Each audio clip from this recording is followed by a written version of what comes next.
The skyline of Manhattan glittered like a crown of steel and glass, but from the penthouse floor of Caldwell Holdings, it looked subdued, almost beneath him.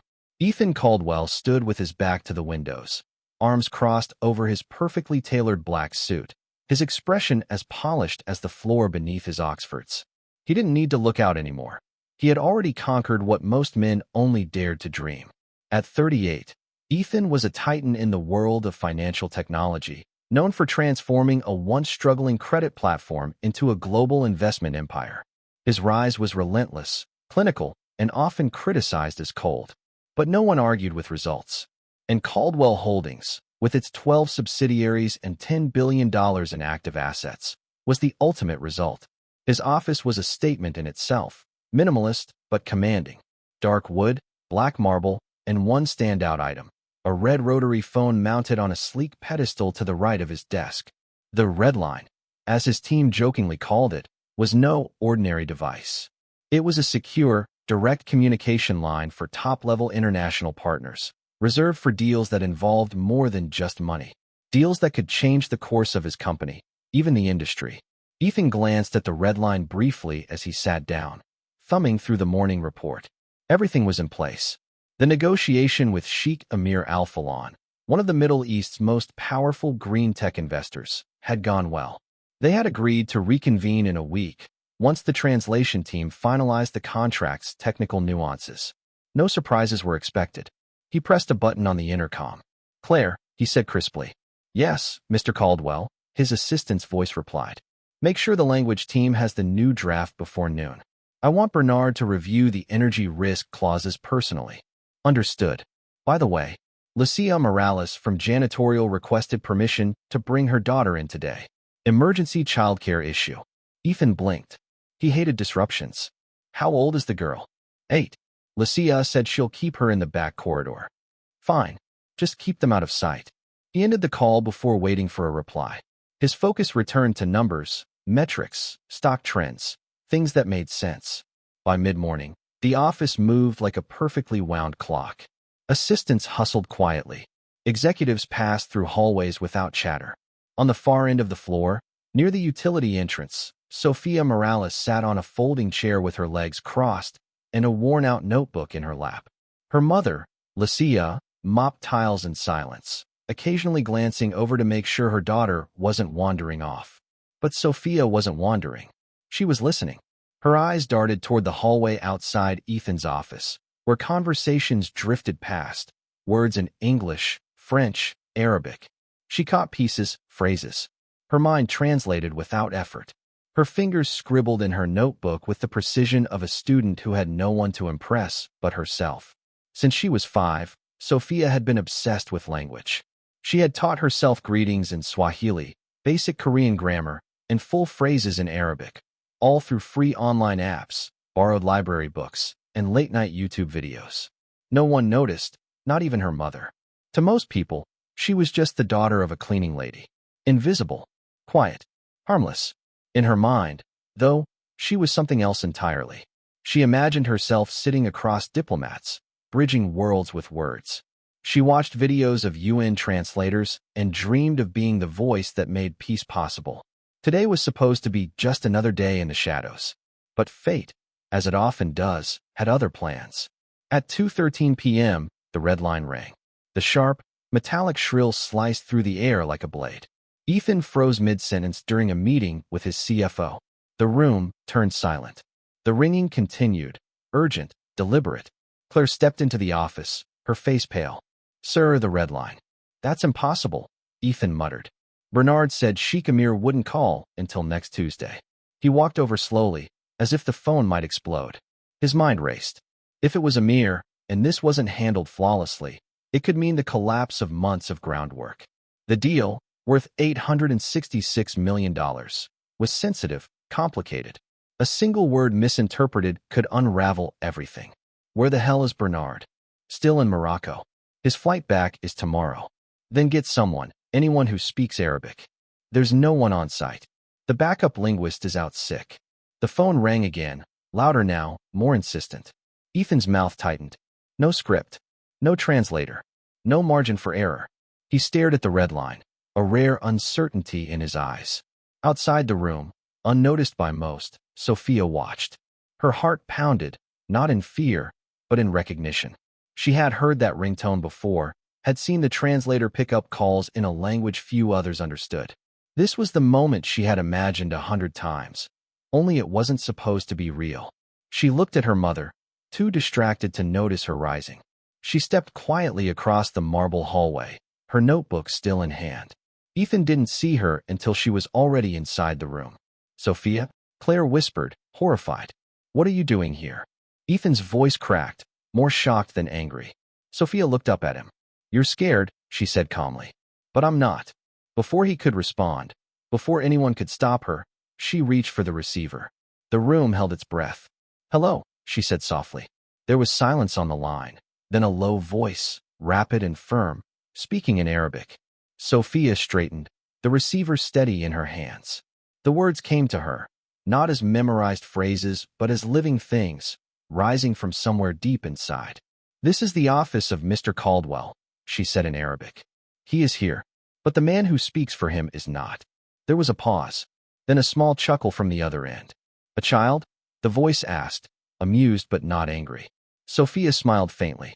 "Yes," she replied, "but I can help." The air in Ethan Caldwell's office hung heavy, as if everyone inside had collectively forgotten how to breathe. The shrill ringing of the red line had ceased, replaced by a far more startling sound. An 8-year-old girl speaking fluent Arabic into a multi-million-dollar negotiation. Ethan stood motionless. Claire's hand hovered near the desk phone, unsure whether to interrupt or let the impossible play out. The CFO, a man with 30 years of corporate experience, looked like someone had dropped him into a dream he couldn't quite understand. Sophia Morales sat perched on the edge of the massive leather chair, her pink backpack slumped beside her, her tiny hands wrapped around a device that didn't belong to her world. And yet, somehow, she belonged in that moment more than anyone else in the room. From the other end of the line came another string of Arabic, measured, skeptical, but not dismissive. The speaker, Sheikh Amir Al-Falon, repeated himself with a question. Sophia listened carefully, nodding slightly, as if processing the rhythm of the syllables before translating. "He's asking," she turned to Ethan, "why the call was answered by someone new. He wants to know where the regular interpreter is." Ethan blinked. His throat was dry. The moment felt surreal, like a slow-motion accident he couldn't look away from. But against every instinct, he found himself responding. "Tell him. Bernard is on leave. He's trusted, but this is unexpected." Sophia nodded.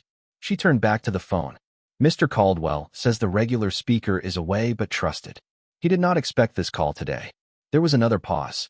Then, the sheik's voice softened. "And you? Who are you?" Sophia hesitated, not because she didn't know what to say, but because she had never imagined she would need to introduce herself in this context. "My name is Sophia Morales," she said quietly in Arabic. "I am not part of this company. I am the daughter of the woman who cleans this floor." On the other end, there was a moment of silence. No laughter, no outrage, just consideration. "And yet you speak my language better than most men I've hired in New York," he said. Sophia flushed. Her fingers tightened around the cord. "Thank you, sir." Ethan finally stepped closer. He lowered his voice so only Sophia could hear. "Can you keep going?" She looked up at him. Her voice was steady. "Yes, but you need to be clear. Short sentences. I'll do the rest." It was, perhaps, the most absurd sentence anyone had ever spoken to the CEO of Caldwell Holdings. And yet, Ethan nodded. "Tell him," Ethan began, "that we are committed to his sustainability clause, but we'd like to revisit the capital structure, specifically the front-loaded risk." Sophia translated smoothly. No stuttering, no fumbling. The sheik responded at length. His tone was firm, but not angry. He says he proposed a smaller initial commitment to reduce his exposure. He wants to know if you still accept those terms. Ethan exhaled. He did. The numbers still worked, and the lower risk from Amir's side would actually help Ethan present the deal to the board more cleanly. But somehow, all of this was secondary to the fact that an 8-year-old girl was navigating it with him. "Tell him we accept the smaller step, that we believe it will lead to a larger one." Again, she translated. Again, there was no mistake. Amir's next words were slower, more deliberate. "He says this is acceptable. He appreciates your flexibility. And she paused, then looked up. He says he is impressed. With you. With me. With this moment. The breath Ethan had been holding finally escaped. He glanced at Claire, who looked like she might cry or faint. Maybe both. The CFO sat down heavily in a chair, his expression unreadable. Lucia Morales, meanwhile, had entered the office quietly. She stood near the door, her hands clasped tightly in front of her chest, her eyes wide and brimming with tears. Ethan turned to Sophia again. Ask him if we can expect paperwork tomorrow. Sophia relayed the question, then smiled as the answer came. He says yes. He will have his legal team send it in the morning. He also says, tell the girl she is braver than most men in suits I've ever spoken to. Sophia repeated it, this time in English. Her cheeks were pink, but her posture didn't falter. Lucia gasped behind her, then quickly covered her mouth. Sophia set the phone down gently. The red line fell silent. For several seconds, no one moved. Then Ethan stepped forward, slowly, as if walking toward something sacred. That was, he began, then stopped. He couldn't finish the sentence. Sophia stood from the chair, hands clasped in front of her, unsure whether she had done something heroic or something terribly wrong. I just didn't want you to lose the call, she said quietly. I thought I could help. Ethan studied her. The girl's face was open, sincere, and completely unafraid. Her voice didn't shake. Her eyes didn't flinch. He turned to Lucia. She's been learning Arabic? Lucia nodded, her voice barely a whisper. Since she was 5. I didn't know it was this serious. She uses old library books, YouTube videos.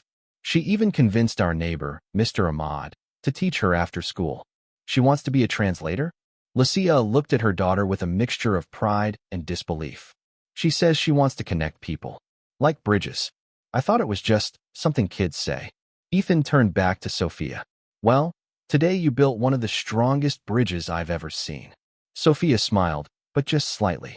It wasn't a victory grin. It was something else, something older than her age. A quiet understanding that she had done something important, even if she didn't yet know how far it would ripple. Outside the office, people began to whisper. A janitor's daughter had answered the red line, and no one had stopped her. Ethan Caldwell sat alone in his office, long after Sophia had left and the red line had gone silent. The rest of the executive floor buzzed with subdued shock. Whispers passed like static, hesitant, and incomplete. What had just occurred didn't fit into any box. There were no protocols for this. No handbook for when an 8-year-old translates a billion-dollar deal. The walls of Ethan's office, usually symbols of structure and control, now felt uncomfortably close. He leaned back in his chair, eyes fixed on the ceiling, as if expecting it to provide an answer. But there was no answer. Just a recurring question echoing through his mind. What just happened? Lucia had taken Sophia home shortly after the call. Ethan hadn't stopped them. He'd said nothing more than thank you, and handed Sophia a sleek, gold-embossed Caldwell Holdings business card, his personal line printed on the back. She had held it like it was a treasure. Now, Ethan reached into his pocket and pulled out the second card he always kept on hand. Identical in design, but untouched. He stared at it, trying to connect the edges of what he'd witnessed. Sophia's voice still rang in his ears, measured, clear, calm under pressure. It wasn't luck. It wasn't a fluke. It was something more. He tapped the intercom. Claire, he said quietly. Yes, Mr. Caldwell. I want a full report on Sophia Morales. Background, school records, anything public. No invasive stuff, but find out what she's been doing. And reach out to Mr. Ahmad, the neighbor who's been helping her with Arabic. There was a pause on the line. You want that today, sir? Yes, today. He ended the call before she could ask why. Downstairs, in a modest 2-bedroom apartment in Queens, Sophia sat cross-legged on the floor, her fingers tracing the edges of the business card like a talisman. Her mother paced nearby, speaking rapidly in Spanish into her phone, telling her sister the entire story, again. Sophia didn't hear her. Her mind was still back in that office, the red phone warm in her hand, the voice on the other end speaking words only she had been able to bridge. It hadn't felt like a dream at the time. It had felt right, like she had stepped into a role she had always known was waiting for her. She opened her notebook, half filled with Arabic notes and phrases, and turned to a fresh page. She wrote a single sentence in English. I didn't just translate. I belong. Then she flipped the page and started copying new vocabulary. She wasn't finished, not by a long shot. Back in Manhattan, the corporate firestorm was brewing. By the next morning, the legal department had been alerted. HR had questions. Public relations had concerns. The board of directors, when informed that a child had engaged in live negotiation on a confidential international call, erupted. Ethan was called into a meeting with the general counsel and 3 senior board members. The conference room, sleek and windowless, felt like a courtroom. At the head of the table sat Richard Graham, a founding board member and one of the company's oldest investors. Ethan, Richard began, we're hearing that a minor was involved in the Alphalon deal. Is that correct? Yes, Ethan said plainly. She answered the call. She translated. And she saved the deal. You let a janitor's daughter, 8 years old, I might add, handle the most sensitive conversation this company has had all quarter. Another board member interjected, her voice sharp. I didn't let her. She stepped up, and she was more competent than any adult in that building at the time, including myself. The room fell quiet. She didn't break any law. Ethan continued. There was no breach of confidentiality. She didn't record the call or mishandle information. She simply translated. Perfectly. That's not the point, Richard replied. Perception matters. Imagine how this will look if it gets out. Investors won't ask about her skill. They'll question your judgment. Ethan folded his hands, composed but unwavering. Then let them question it. I'll stand by it. You're risking the company's image for a child? I'm acknowledging a truth, Ethan said, his voice low. That sometimes talent and courage don't come in the packages we expect. The board pushed back for another hour, trying to corner him into walking back the event, calling it an error, promising it wouldn't happen again. But Ethan refused. When the meeting ended, he didn't go back to his office. He took the elevator to the lobby and walked out onto Fifth Avenue. The sky was gray, the streets alive with horns and movement, but he moved through the noise as if in a tunnel. There had been something in Sophia's eyes. Not pride, not fear. Something rarer, certainty. She hadn't answered the red line for attention or glory. She had answered it because she knew she could. He walked into a bookstore on the corner and spent the next hour browsing children's language learning books. Then he bought every Arabic-English reference guide they had. The clerk gave him a puzzled look, but said nothing. That night, in his penthouse, Ethan sat by the window with the books spread across the coffee table. He wasn't studying them for himself. He was planning something. By morning, he had made a decision. He called Claire. I want to draft a formal letter to Lucia Morales, he said. I want her daughter offered a private mentorship program, language development, international relations exposure, and a path to early internship. Full funding. No strings attached. There was silence on the other end. Should we call legal? No, Ethan said. Just write it. From me. Personally. He hung up. For the first time in a long while, Ethan Caldwell felt something more than calculated confidence.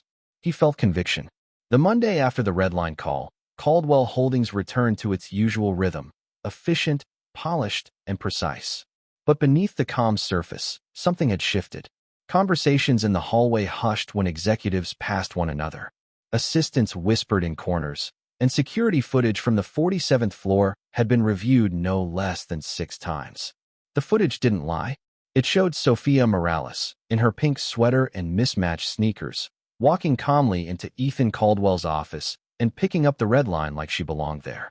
No panic, no permission, just purpose. Most couldn't decide whether to call it a miracle or a catastrophe. In the boardroom, opinion was divided. Some saw a PR disaster waiting to happen. Others saw opportunity. Ethan Caldwell, however, wasn't interested in opinions. He was interested in truth. And truth, as it turned out, came in small, unexpected forms. On Wednesday morning, Lucia Morales received a hand-delivered envelope at her apartment. The envelope was thick, embossed with the Caldwell Holdings seal and addressed to her daughter. She opened it with trembling hands. Inside was a formal letter, personally signed by Ethan Caldwell, offering Sophia a fully funded mentorship program tailored to her love of languages. Weekly private instruction. Full access to Caldwell Holdings' International Linguistics Division. Books, resources, guidance. And, when she was old enough, an internship waiting for her. Lucia read it twice before sitting down on the couch and crying. Sophia stood frozen across the room. She hadn't expected anything. In fact, she had worried she might have caused trouble. But now, staring at the letter in her mother's hands, she felt something rise inside her that she couldn't quite name. It wasn't pride. It was possibility. The next day, Sophia was back at Caldwell Holdings, not to clean floors, but to meet Ethan Caldwell face to face. She stood in the elevator with her mother, clutching her notebook and wearing a navy blue cardigan that was slightly too big. Her shoes were polished. Her hair was braided neatly down her back. She looked small in the mirrored walls of the lift, but her reflection stood straight. Ethan was waiting in his office when they arrived. "Good morning, Sophia," he said, rising from behind his desk. "Good morning, Mr. Caldwell," she replied softly. Lucia hovered near the doorway, nervous and unsure if she should enter. "Please," Ethan said, gesturing to the chairs across from him. "Both of you have a seat." They did. "I wanted to thank you again," he began, "not just for helping us, but for reminding me that leadership doesn't always come from the top." Sophia said nothing, but her eyes were steady. "I don't know how much of that call you understood," he continued, "but you saved a deal that could redefine our company's future. Sheikh Amir sent confirmation this morning. We're signing the initial contract on Friday." Lucia exhaled sharply. Sophia glanced at her mother, then back at Ethan. "I didn't mean to interfere," she said. "I just didn't want you to lose something important because no one could help." "You didn't interfere," Ethan replied. "You acted. And that's something most adults hesitate to do, especially under pressure." He slid a thin folder across the desk. "This is the mentorship program I'm offering. I've already spoken with your school principal. We'll arrange the schedule so it doesn't interfere with your regular classes. We'll also provide you with a tablet, books, and access to our language database." Sophia opened the folder slowly. Inside were documents with her name already printed on them. A welcome letter, a reading list, contact information for her assigned mentor, an international interpreter who had worked for the UN. Lucia put a hand over her mouth. Sophia turned to Ethan. "Why me?" "Because when no one else knew what to do, you did," he said. "And because I think you know, deep down, that language isn't just about speaking. It's about connecting." Sophia nodded. Ethan leaned forward slightly. "Do you know why I built Caldwell Holdings?" Sophia shook her head. "Because when I was your age, no one believed I could do more than fix things. My father was a mechanic. We barely had heat in the winter. But I taught myself how to read market reports before I ever saw a calculus book. I learned everything I could, late at night, early in the morning. And when I finally had a chance, I didn't wait for someone to tell me I was ready." He paused. "You remind me of that boy, but braver." Sophia looked down at her hands. Ethan's voice softened. "I'd like to give you the chance I never had." Lucia's eyes shimmered. "Mr. Caldwell, I don't know what to say." "You don't need to say anything. Just let her try." They talked for another 20 minutes, about the logistics, the expectations, the balance between school and mentorship. Sophia listened carefully to everything, asking thoughtful questions. When the meeting ended, she stood and shook Ethan's hand, her grip firmer than most adults. Lucia mouthed thank you as they left. Ethan watched them go, then returned to his desk. He opened his laptop, not to check the markets, but to draft a press statement, not about the deal with Sheikh Amir, but about the new youth mentorship initiative Caldwell Holdings would launch that quarter. He titled the announcement, "The Bridge Project." That afternoon, as word of the program began to circulate internally, reactions were mixed. Some executives were excited, others skeptical. A few believed Ethan had finally lost his edge. But those closest to him, Claire, the CFO, even a few senior partners, began to see something they hadn't noticed in a long time. Ethan Caldwell wasn't just managing power. He was rediscovering purpose. The morning of the signing, the energy inside Caldwell Holdings was electric. Everyone on the 47th floor walked a little faster, spoke a little softer, and glanced more often toward the CEO's office. Rumors had already started to leak beyond internal walls. The Sheikh's call, the little girl, the mentorship program. Most didn't know what to believe. But they all knew one thing. The deal was real. And it was massive. Ethan Caldwell stood by the window, arms crossed, staring down at the city far below. The final terms of the agreement were laid out on the tablet in his hand, but he wasn't reading them. His mind was elsewhere, replaying every moment of that phone call. He'd gone through it dozens of times in his head, not to question Sophia's words. He trusted those. but to understand what had changed inside him that day. Sheikh Amir's team had confirmed. A live call was scheduled in 15 minutes to finalize the structure and give verbal approval before contracts were exchanged. It would be ceremonial more than anything else, but Ethan insisted on handling it personally. He no longer needed Bernard. At 9:57 a.m., the red line rang again. Ethan didn't hesitate this time. He picked it up before the second ring. "Mr. Caldwell," the voice said in smooth English, with only the faintest trace of an accent. "It's good to hear you directly." "Likewise, Sheikh Amir," Ethan replied. "And thank you for your flexibility and your patience." "I should be thanking your young assistant," Amir said, the amusement still present in his tone. "Has she been promoted yet?" Ethan allowed himself a smile. "She's not an assistant. She's a student. But yes, she's received a very personal promotion." "Good," Amir said. "We need more people like her. People who act, not just talk." They went through the details swiftly. There were no surprises. The Sheikh agreed to the reduced risk entry point. Ethan confirmed the profit-sharing model. Both sides offered final verbal approval. But just as Ethan was about to end the call, Amir's voice grew more serious. "Mr. Caldwell," he said, "may I offer you a word of advice?" "Of course. I have done business with many American companies. Most value polish over principle, image over integrity. But what happened on your call? That girl, what she did, was not just surprising. It was rare. And if I were you, I would not waste it." Ethan paused. "I don't intend to." "Good. Then I will send the papers in an hour. You will have my signature." The line went dead. Ethan placed the receiver back into its cradle with precision, but his thoughts were anything but orderly. He walked to his desk and sat down, folding his hands, his expression unreadable. At that moment, the door to his office opened without a knock. It was Claire, flanked by two members of the company's internal review team. "Ethan," Claire said carefully, "they're here to discuss the official risk assessment. They have some concerns." Ethan stood. "About what?" The man in the gray suit, Harold Jameson, head of compliance, spoke first. "About precedent, liability, chain of command. We've reviewed the footage of the original call and understand that a minor was allowed to engage in live business communication on an unsecured international line." "She wasn't allowed," Ethan corrected. "She stepped in and saved the deal." "Regardless, that opens a question," Harold continued. "What if the investor had taken offense? What if there had been a miscommunication? You exposed the company to an unpredictable element." "She's a child," the other reviewer, Ms. Koenig, added. "No clearance, no background check, no legal protection. This is a nightmare scenario for PR." Ethan raised a hand. "Let me stop you there. Did anything illegal happen?" "No," Harold admitted. "But was there a miscommunication?" "No." "Did the investor express discontent?" Harold paused. "No. He was surprisingly impressed." "Then we're not discussing a crisis," Ethan said. "We're discussing a shift, one that some of you are clearly not ready for."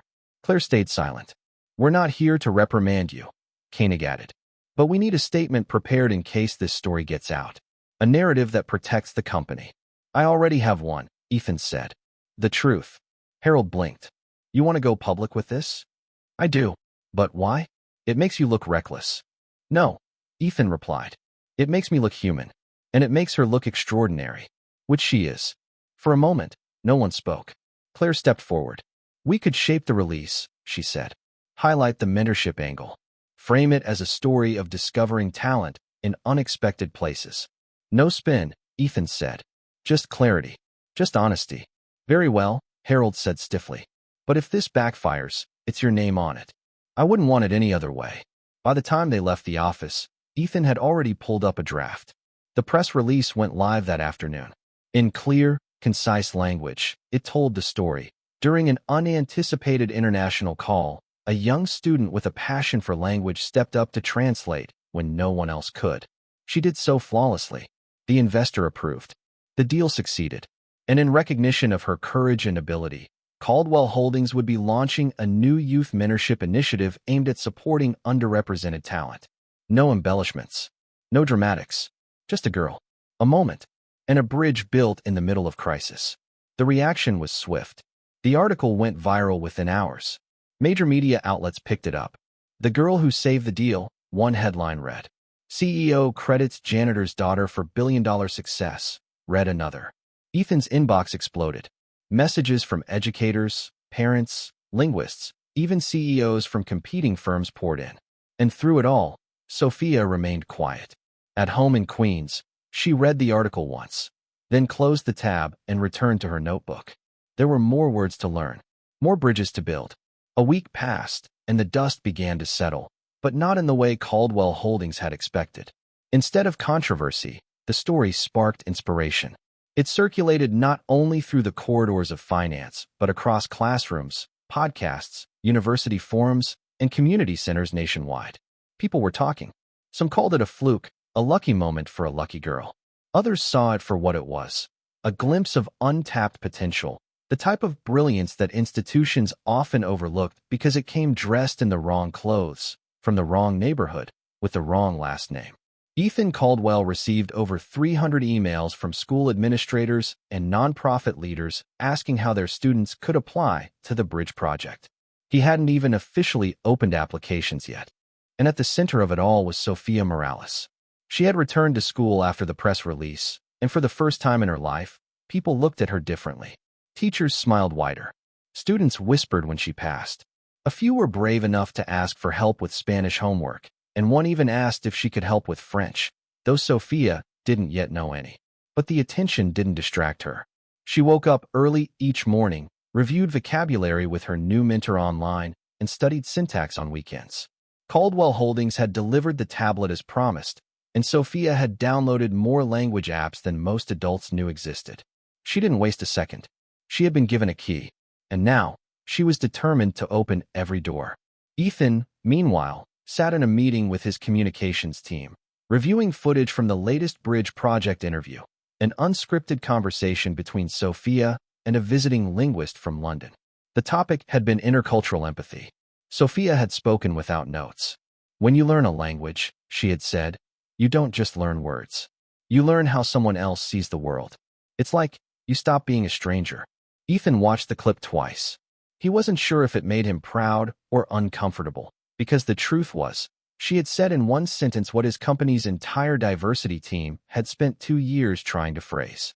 Later that afternoon, he called Claire into his office. I want to set up a quarterly event, he said. Live panels. Not corporate, not scripted. Real conversations. Bring in kids from different backgrounds. Let them ask questions. Let them speak. Sponsored by the Bridge Project? Yes, but not branded like a marketing stunt. I want it to feel real. Claire nodded slowly. You're building more than a mentorship program. I'm building a mirror, Ethan said. For the company. For me. He didn't say it out loud, but he knew what he was really building. A redemption arc. Not for the public. For himself. He'd spent years constructing a persona. Sharp, detached, efficient. But Sophia had cracked something open in him. He saw it now. He'd forgotten what it meant to believe in something before the results, to invest in people without expecting a return. That night, Ethan received a call he hadn't expected. It was from Sheikh Amir. I've seen the press, Amir said. You've handled it well, but I didn't call to talk business. Oh, Ethan said, surprised. I wanted to ask if the girl, Sophia, is available to speak at the youth conference we're hosting in Dubai next quarter. It's focused on the future of diplomacy. She'd be perfect. Ethan sat forward in his chair. She's only 8, and already more diplomatic than half the ministers I've met. We'll cover all expenses, of course. A guardian would accompany her. Perhaps even you. Ethan hesitated. I'll talk to her mother. Do. And tell Sophia, the world is listening. The line went dead. The next morning, Ethan called Lucia. I don't want to pressure you, he said gently. But Sophia's been invited to speak at a conference. International. In Dubai.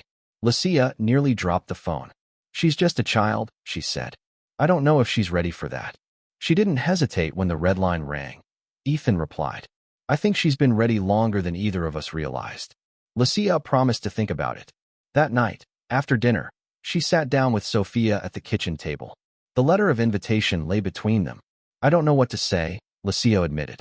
This is so far from anything I ever imagined. I want to go, Sophia said. But not because it's fancy. I want to go because they're listening. And maybe, if I say the right things, they'll listen to other kids, too. Lucia reached across the table and took her daughter's hand. You're braver than I ever was. Sophia smiled, then stood and returned to her room. On her wall was a small bulletin board, filled with notes and flashcards. She pinned the conference letter next to the Caldwell business card. Her life was no longer lived in the corners. She had stepped into the center, and she was just getting started. The desert sun was softer in the early morning, casting long gold shadows over the skyline of Dubai. Outside the glass tower of the Alphalon Conference Center, a convoy of black cars rolled quietly through the entrance. Inside the building, translators prepared their booths, camera crews checked their lenses, and security scanned every hallway. The Youth in Diplomacy Summit was about to begin. Ethan Caldwell stood near the center atrium, dressed in a charcoal suit, checking his watch more out of habit than need. The previous evening had been a whirlwind of logistics, passports, hotel rooms, final calls with organizers. Sophia and her mother had arrived late, eyes wide but focused, carrying only 2 bags between them. Now, as the conference floor filled with delegates, educators, and student leaders from over 30 countries, Ethan wondered again how it had come to this. Not the deal, not the partnership, but this moment, where a girl from Queens was about to walk onto a stage and speak in front of an international audience. He wasn't nervous for the company. He was nervous for her.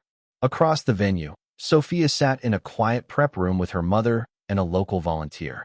Her navy dress hung just below her knees.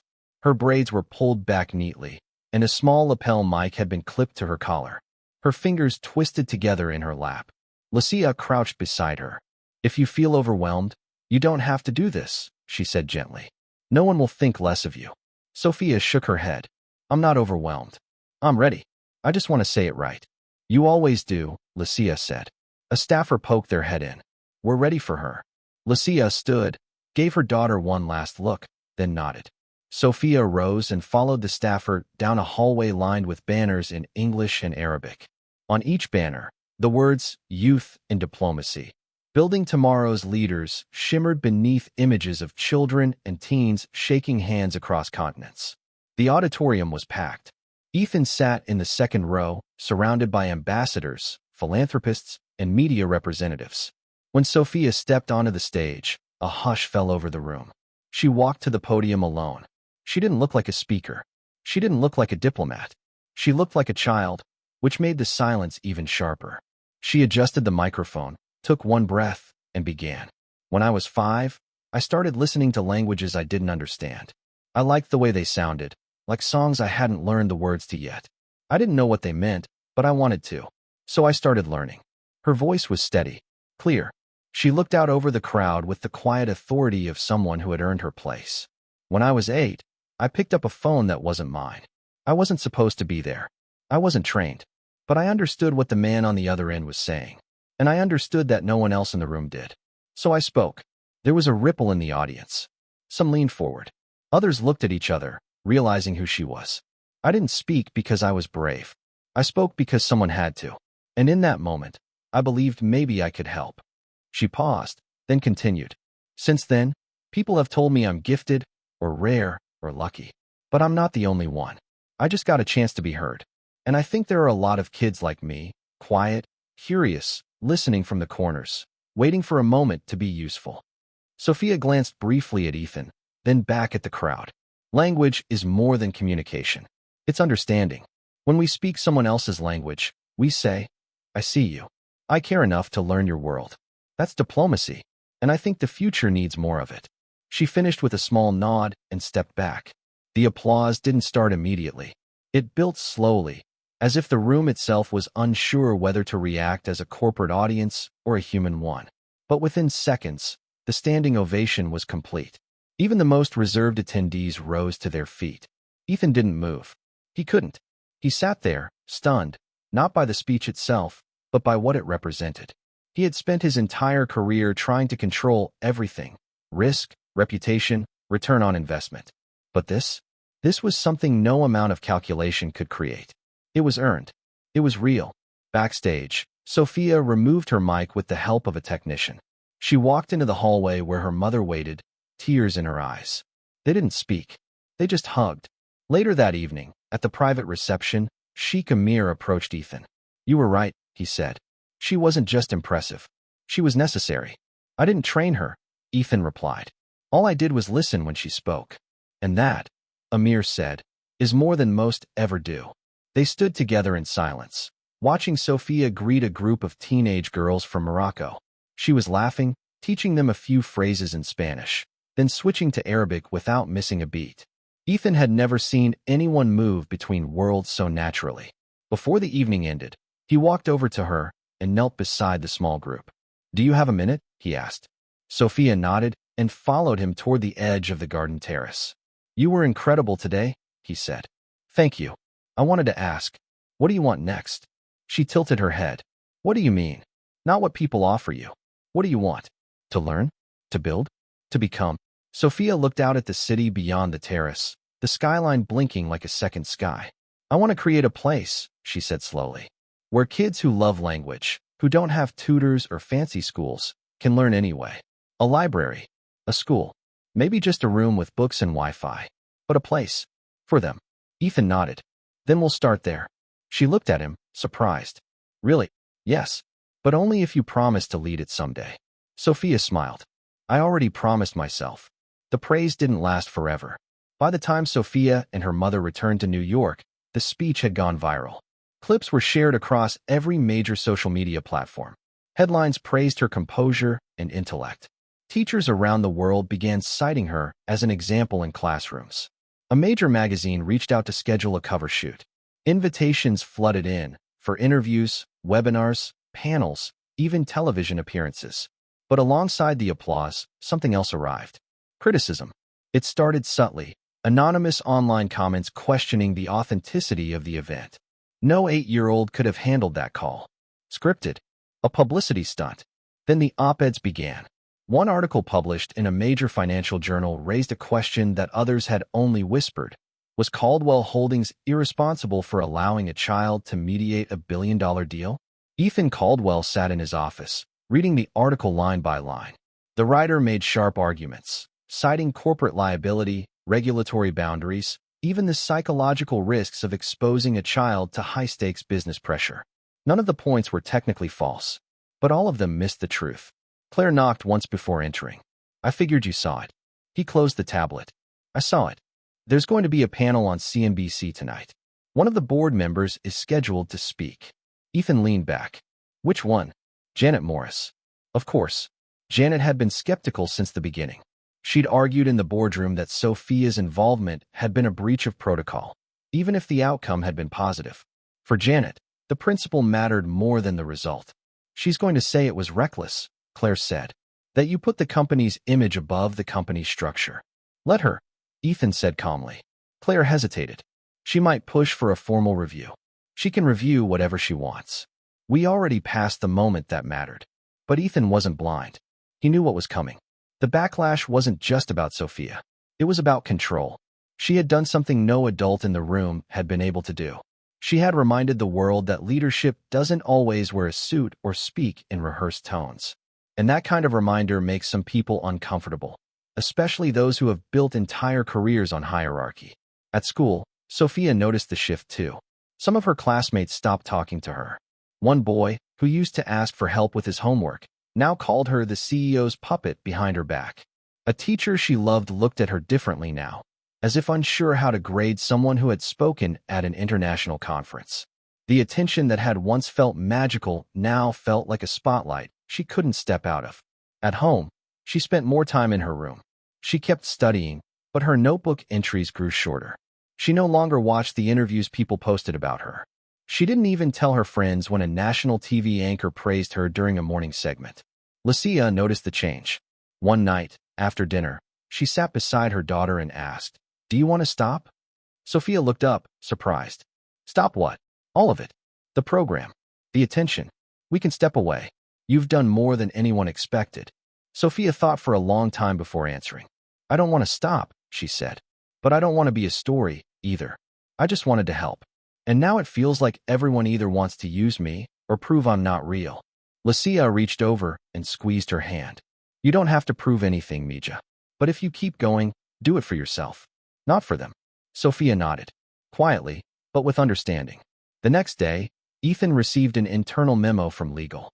Janet Morris had officially called for a governance review of the bridge project, citing operational overreach and risk exposure. The memo was worded carefully, but the message was clear. The board wanted to take control of the program. Ethan read it in silence. Then he picked up the phone and called Janet directly. "Janet," he said, "I got your memo. I assume you understand the concerns. I understand the politics." A pause. "This isn't personal, Ethan." "It is," he replied.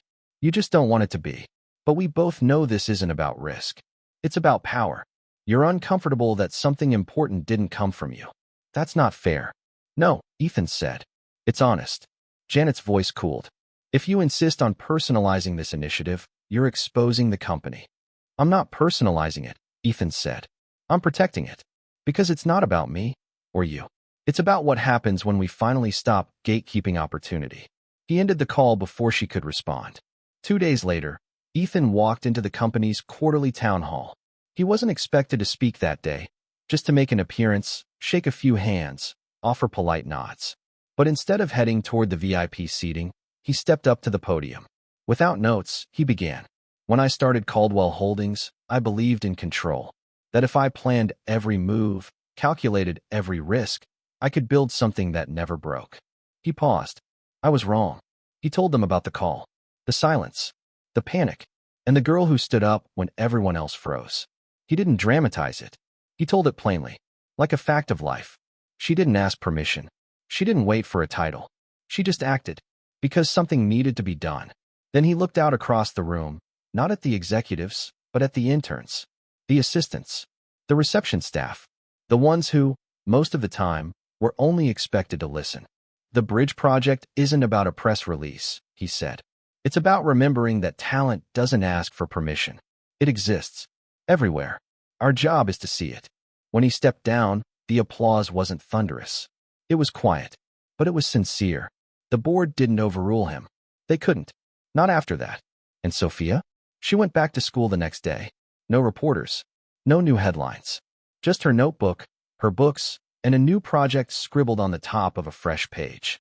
Step 1. Build the room. Winter came quietly to New York, brushing the edges of Queens with early evening darkness and wind that cut through narrow streets. Sophia Morales didn't mind the cold. She had her coat zipped to the top, her backpack heavier than usual with borrowed books, and her steps sure as she made her way from the public library to the small community center 2 blocks from her apartment. The room she wanted to build didn't exist yet, not really. But something close to it had started to take shape in the basement of that center. An unused storage room had been cleared out, repainted, and slowly transformed. There were still cracks in the walls and flickering lights, but there were also shelves. Real wooden shelves, donated by someone at Caldwell Holdings. And books, dozens of books. Some in Spanish, some in Arabic, some in English. A few in French. Sophia unlocked the door and stepped inside. She flicked on the lights and walked past the folding tables to the back corner, where a small group of kids were already seated. 3 girls from her school. A boy from the building next door. Another from a nearby shelter. They waited for her, not like students for a teacher, but like travelers waiting for a guide who knew how to read the map. "Today we're going to practice introductions," Sophia said, setting down her backpack. "In Arabic and Spanish." She passed out index cards, each with a phrase written on it in both languages. The kids laughed, stumbled through pronunciations, tried again. Sophia corrected gently, encouraged, cheered when they got it right. This was the room. It didn't have a name yet. It didn't need one. But every week, it grew. 1 new student, 1 donated book, 1 learned word at a time. Across the city, Ethan Caldwell sat in his office, a draft grant proposal on his screen. It was for a new fund under the Bridge Project, one aimed at supporting micro-libraries and language learning hubs in underserved communities. The numbers were solid. The metrics were impressive. But what mattered most wasn't in the spreadsheet. It was in a scanned photo paper clipped to the top of the draft. A picture of Sophia, standing in front of those shelves in the community center basement, holding a hand-painted sign that read, "Welcome. All languages spoken here." Ethan stared at it for a long time. He wasn't the same man he had been 6 months earlier. Back then, success had meant growth, valuation, market share. Now it meant something else. Influence still mattered, but so did impact. And impact wasn't always visible in quarterly reports. Claire knocked once before stepping in. "She's here," she said. "Bring her in." Sophia entered the office like she always had, calm, polite, curious. She wore her school uniform and carried her notebook. Her mother waited in the outer hallway, giving them space. Ethan gestured to the chair across from his desk. "I heard the class on Saturday went well." Sophia smiled. "They liked the flashcards. I sent a few more books. Did they arrive?" "They did. Thank you." Ethan leaned forward. "I wanted to ask you something," he said. "You've done more in a few months than most adults do with full resources. But if we scaled this, really built something, what would you need?" Sophia hesitated. Not because she didn't know, but because no one had ever asked her that question with full seriousness before. "I need volunteers," she said. "And tablets for kids who can't come in person. And books in more languages. And maybe someone who can help with logistics. I don't know how to run a real program yet." "That's the easy part," Ethan said. "The question is, do you want to lead it?" Sophia looked at him. "You mean, like be in charge?" "I mean create it. Name it. Build it. I'll give you the infrastructure. You give it the soul." She thought for a long moment, then said, "Yes, I do." Ethan smiled. "Then it's yours." Later that evening, Ethan stood in front of a room full of donors, investors, and city officials at the launch of the newest bridge project initiative. He spoke briefly, thanking everyone for their support. But when it came time to introduce the centerpiece of the program, he stepped aside. Sophia walked up to the podium. She didn't have a prepared speech, just a few words written in the margins of her notebook. "This isn't about me," she began. "It's about kids who sit quietly in the back of classrooms, wondering if they'll ever get to speak. It's about students who speak more than one language, but are told they're not fluent enough in any. It's about understanding, not just words, but people." She paused. "This room is just the beginning. But I hope it leads to more rooms, in more places, with more kids who believe they have something to say." She looked at Ethan. "And I'm going to build that. One book, one class, one word at a time." The room erupted into applause. Lucia, standing near the back, wiped a tear from her cheek. Ethan, for the first time in a long while, felt something deeper than pride. It was fulfillment, not of a strategy or a brand, but of a promise.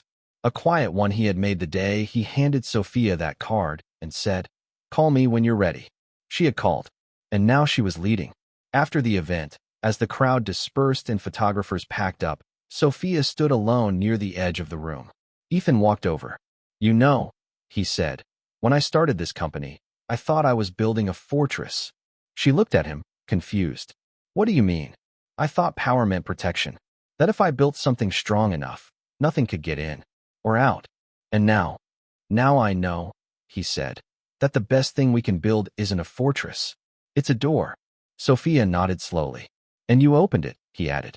She looked at the room, the people, the posters with her words printed in bold. "No," she said. "You opened it when you listened." They stood there for a while, saying nothing, just watching. One door, 1,000 possibilities, and a promise finally fulfilled. 5 years later, the lobby of Caldwell Holdings looked different. The glass walls remained, and the polished floors still reflected light like water. But the art had changed. Where once there were sleek abstract pieces and metallic sculptures, now there were framed photographs of children holding books, communities gathered in converted classrooms, and murals painted by young students from bridge project centers around the country. The company had grown, yes, but it had evolved. At the reception desk, a young woman approached, dressed in a sharp navy blazer, hair tied in a low braid, a leather-bound portfolio in one hand. She looked calm, practiced, self-possessed. The security guard greeted her with a curious glance. "Good morning. Do you have an appointment?" She smiled and handed him a small, slightly worn business card, gold-embossed, familiar only to a select few. He looked at it, eyes widening slightly, then picked up the phone. 10 minutes later, Ethan Caldwell stood at the door of his office, watching her approach. He had changed too. His hair was grayer at the temples, the lines around his eyes a little deeper, but his presence was as grounded as ever. If anything, the years had softened him in ways power never could. "Sophia," he said, his voice quiet, almost reverent. "You kept the card." "I told you I would," she replied. He stepped aside, letting her in. The office was different too. Fewer trophies. More books. The same window view, but now with a reading corner in the back, and a large bulletin board pinned with photos from bridge project centers around the world. Sophia took a seat. So, Ethan began, "You're graduating." "In 2 months," she nodded. "Double major. Linguistics and international education. Top of your class." "I didn't come to talk about grades," she said, a smile flickering. Ethan laughed quietly. "No, I suppose you didn't." She opened her portfolio and laid out a single page. A proposal. Title, "The Global Room." He leaned forward, reading. It was everything the bridge project had become, taken to its next logical step. A permanent learning and cultural exchange center, mobile and adaptable, designed to be implemented in refugee camps, rural schools, and underserved urban neighborhoods worldwide. "We've reached over 80 bridge sites," she said, "but most of them rely on donated space and inconsistent funding. This model creates sustainability, local leadership, rotating language mentors, digital archives. We've already piloted a version in Sao Paulo. It works." Ethan looked at her, not at the paper, not at the plan, but at her. "You're not asking for approval." "No," she said. "I'm asking for partnership." He leaned back, nodding slowly. "Do you remember," he asked, "the first time you walked into this office?" She nodded. "You looked like you hadn't slept in 3 days." "That sounds accurate. You asked me if I could keep going. I said yes." "You did." She smiled. "Now I'm asking you the same thing." There was a moment of quiet. Then Ethan picked up a pen and signed the bottom of the proposal without hesitation. "Consider Caldwell Holdings the first funder." Sophia closed the folder carefully, not rushing the moment. She looked around the room once more. "Feels smaller than I remember." "You grew." He stood and walked to the bookshelf, pulling down a small box. "I kept this," he said, opening it. Inside was the original notebook she'd used that day in the community center basement, the one filled with phrases, doodles, and lesson plans scribbled in pencil. "You left it behind once. I meant to return it, but then I thought, maybe one day you'd come back for it." She took it, running her fingers over the worn cover. "I didn't know I would." "I did," Ethan said. Outside the window, New York pulsed with late afternoon energy. Taxis honked below. A plane traced a path across the sky. Sophia stood, tucked the notebook into her bag, and turned to go. But before she reached the door, Ethan called after her. "You know this is just the beginning, right?" She glanced back over her shoulder. "I know." He nodded. "You once told me you didn't want to be a story. I still don't." "Too late." They shared a smile, one forged from years, from work, from quiet moments and difficult ones, from bridges built not with steel but with words, and from a single day when a girl had picked up a phone no one else dared touch. As Sophia stepped into the elevator and the doors closed behind her, the receptionist turned to her colleague, whispering, "Who was that?" The other replied, "I think that's the girl from the story." "No," the first one said, watching the elevator number tick down. "I think that's the woman who's about to write the next one." And somewhere in the city, in a quiet basement room filled with books and mismatched chairs, a new group of children repeated foreign words with laughter and effort, unaware that they were part of something larger. Something built by someone like them. Someone who had listened. Someone who had spoken. Someone who had come back not to relive her story, but to give others their chance to begin theirs.